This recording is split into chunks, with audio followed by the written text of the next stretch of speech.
ప్రకాశం జిల్లా టీడీపీ యువ నాయకుడు ముప్పవరపు వీరయ్య చౌదరి హత్య కేసు తీవ్ర కలకలం సృష్టించింది.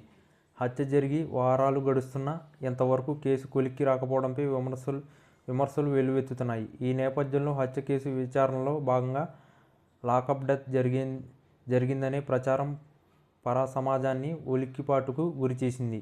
ఈ విషయమే లోతుగా విచారించగా నిజాలేంటో వెలుగు చూశాయి.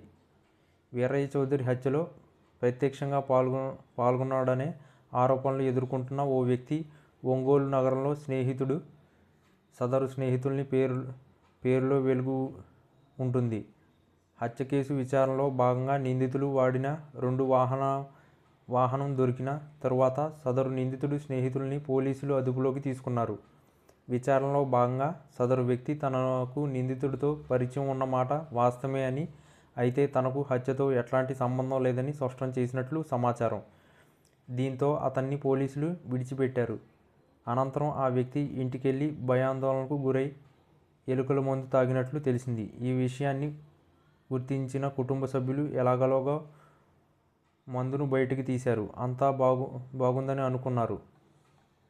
కానీ 2 రోజులు సదరు వ్యక్తి అనారోగ్యానికి గురయ్యారు. దీంతో ఒంగోలులోని ప్రైవేట్ ఆసుపత్రికి కుటుంబ సభ్యులు తరలించారు. కండిషన్ సీరియస్గా ఉండడంతో విజయవాడకు తీసుకెళ్లారు. అక్కడ చికిత్స పొందుతూ తుదిశ్వాస విడిచినట్లు విశ్వసనీయ వర్గాల సమాచారం. ఇందులో లాకప్ డెత్ అనే ప్రశ్నే ఉన్మంతం కాదని బాధితుడి కుటుంబ సభ్యులు పోలీసులు చెబుతున్నారు. కేవలం భయంతోనే బలవన్మరణానికి పాల్పడినట్లు సంబంధిత వ్యక్తులు చెబుతున్నారు.